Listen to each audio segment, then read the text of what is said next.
salaamaaleykum waa Sénégal monde entier sax la ñuy wax donc man maa ngi tudd Mbaye Tine bokk ci collectif Gadaay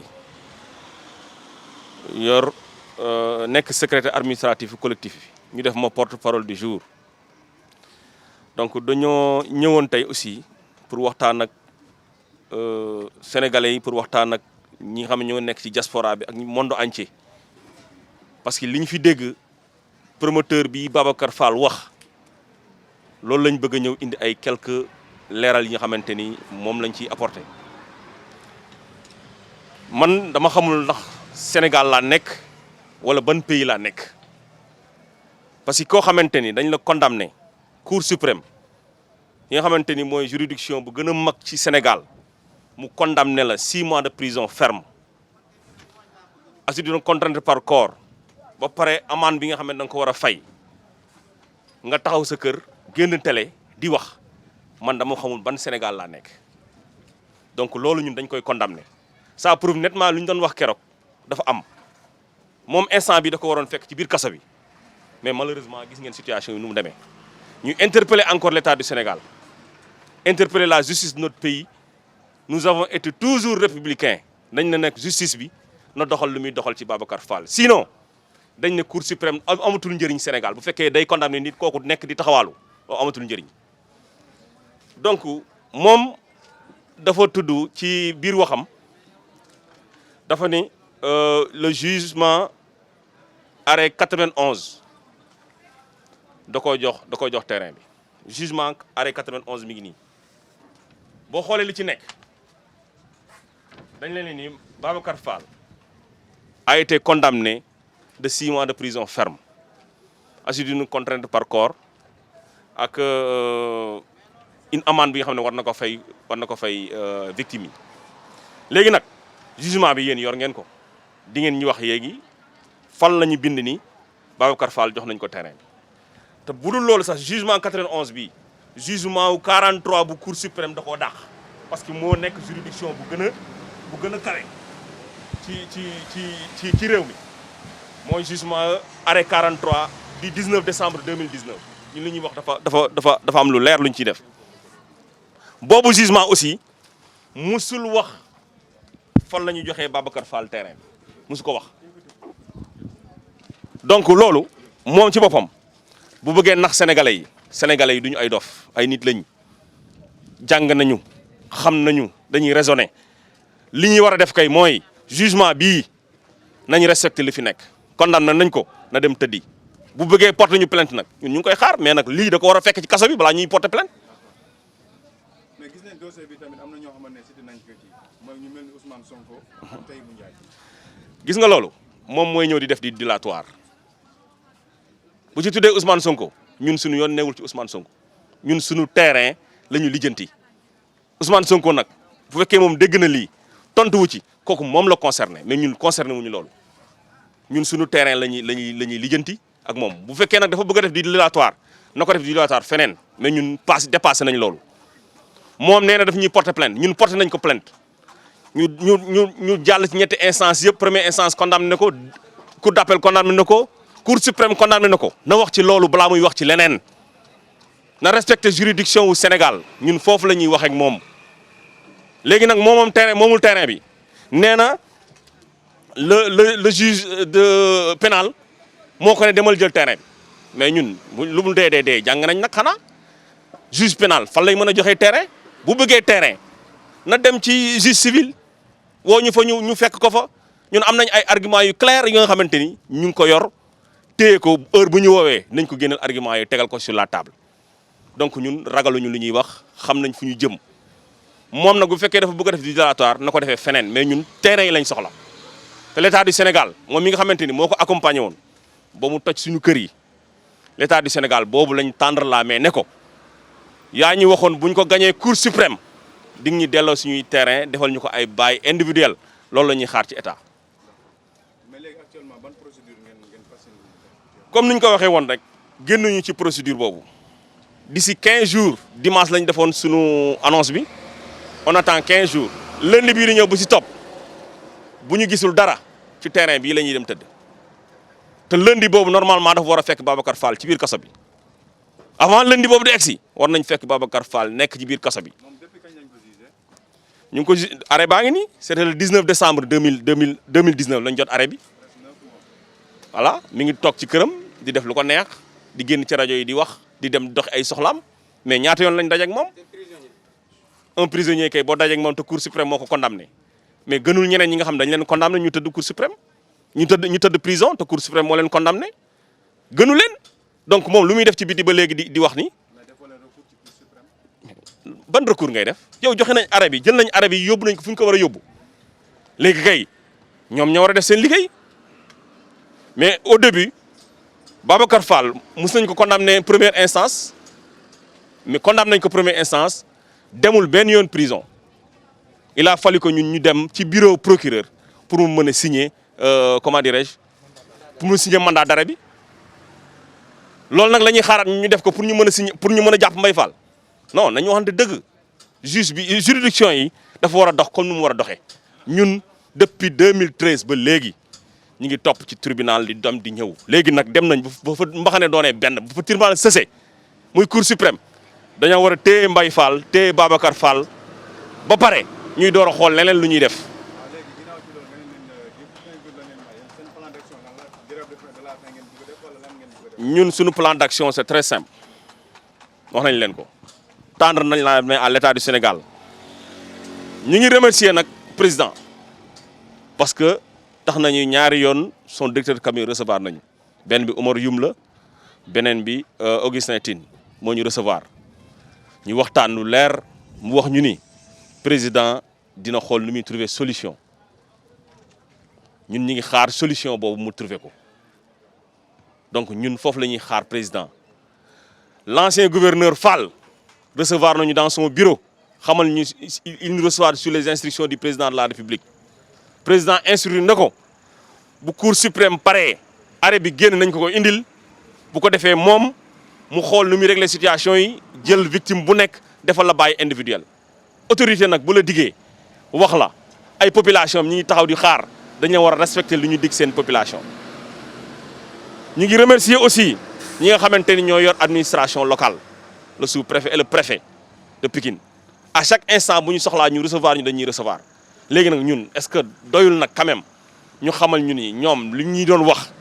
li ñu doon jëf ci ñun heure bi jot na pour que ñu mën a dëkk suñuy kër yi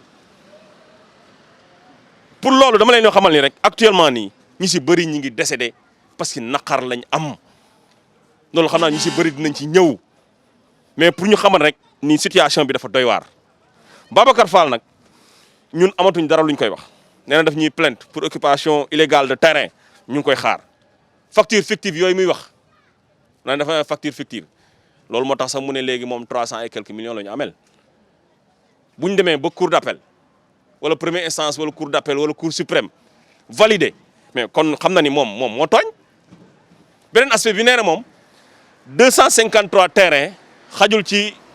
plan bu ñu ko présenté mais il ne savent moom jàngul xanaa mënul lire moom dafa toj ba toj beneen titre bu nga xamante ni bokku ci am na ñoo xamante ni ñu ngi fii toog ci beneen titre boobu lañ am bokkul ci titre bu muy xëccoog famille bi mu dem tojaale titre boobu ñooñu duñ ay victimes mais dañ leen ajouté ci victimes yi bu mu jël moom li nga xamante ni moom lay xeexee rek mu ne foofu la affaire bi yemul foofu dafa toj ba toj lu ci bokkul. léegi kan moo leen jaayoon terrain yi famille Ndiobène ñoo ñu ko jaay. mooy waa Grand Serigne de Dakar wala. déedéet famille Ndiobène bu yëmbal ñoo ñu ko jaay ñoom baay baa ngi nii kii mooy baayu terrain bi moom xam na bu baax parce que terrain bi 13 hectares et quelque la woon 13 hectares moom la terrain bi nekkoon léegi moom jaay nañ ko 9 hectares yi tabax na ci citéem jaay na ko terrain yi presque lu mu ci tabax presque mot na 413 parcelles jaay na ko ba pare léegi nag li nga xamante ni moo ci des famille bi jaay nañu ko moom ba ñuy jaayee la sax loolu yàgg nañ ko wax di ko waxaat am na loo xamante ni deseel na leen ko fay ñu leen ko mais loolu suñu yoon neew ci mook famille Ndiobène la ñun lu ñu concerné mooy famille bi jaay nañu ko sur cette procuration là procuration spéciale lañu defal Ibrahima Diop boobu muy wax Ibrahima Diop boobu moo ñu jaay terrain yi ban date la woon. loolu c'était en 2012 la ñu ko jaay ñu koy tabax ba décembre 2013 mu ñëw toj terrain yi mu toj ko d'une manière illégale accompagné nax waa Descos nax état ñëw toj terrain yi toj maison yi ci nekkoon donc loolu lañ ko condamné léegi nag bu ñu ko condamné loolu moom na fay.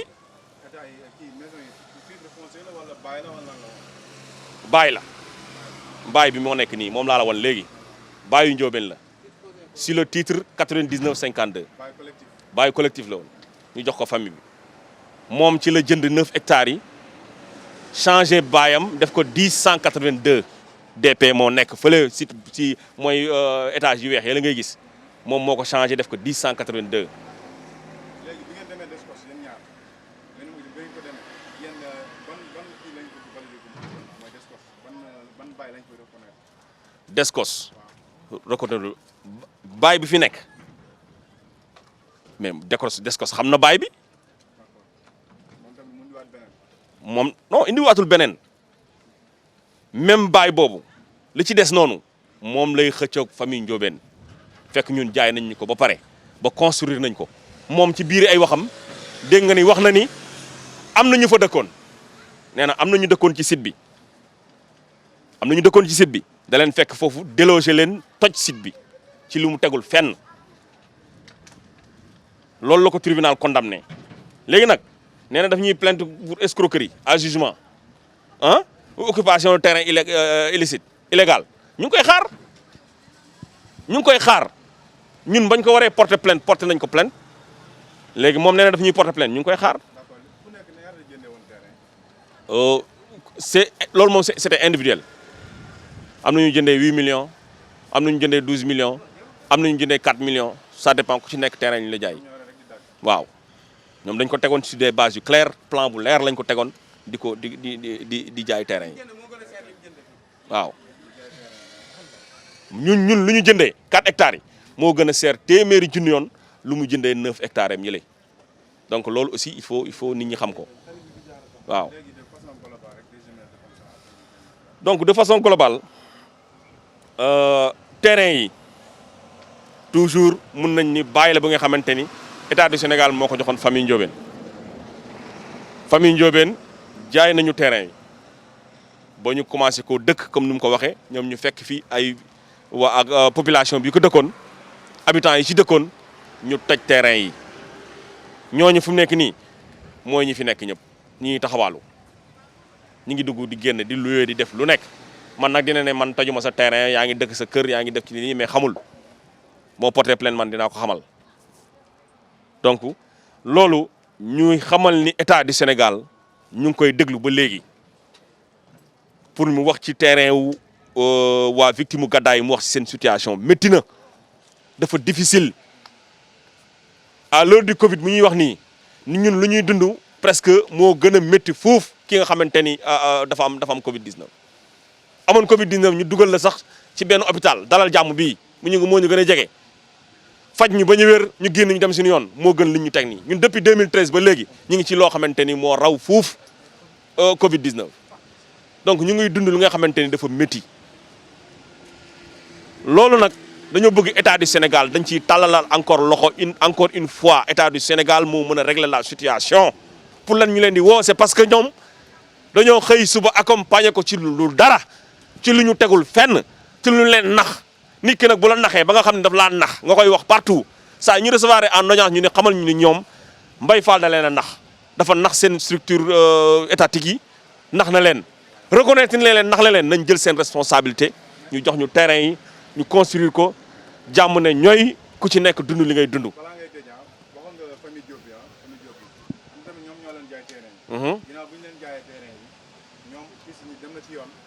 lan mooy seen kàddu ci wàllum terrain wala dañ leen a jaay rek pare nañ ci indil leen yeneen leeral yoo xam ne jëm ci wàllum terrain. non famille Ndiobène macha allah ñoom jaay nañ ñu waaye pareeguñ ci terrain yi parce que ñoom aussi tant soit peu ñu ngi accompagner mais moom aussi nee na daf leen a yóbbu justice nee na ñu condamné leen moom ak famille Ndiobène man moo bokkoon famille Ndiobène tey li ma deseel ci 9 hectares yooyu man damay taxaw kon réclamer ko mais bokk moom famille Ndiobène sama yoon du mën a nekk foofu moom ak lu mu seq ak famille Ndiobène ñoo ko seq ak famille Ndiobène mais ñoom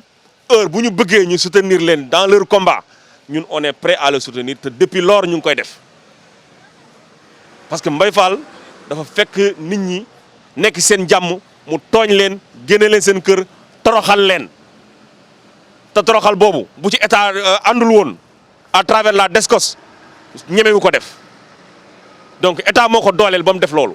erreur nag bu amee te mu jógee ci état dafa war a taxaw rectifier erreur boobu ñun loolu lañ koy demandé loolu daal moo nekkoon kàddu yi nga xamante ni ñu ngi koy demandé waat encore une fois état du Sénégal mu gëstu victime de gàddaay yi sonn nañu ba fu sonn yam ñi si bëri ñi ngi ci am naqar di ci génn àdduna di ci feebar ñi ci am ay tension ay diabète te loolu c'est des problèmes yi nga xamante ni stress moo koy indi.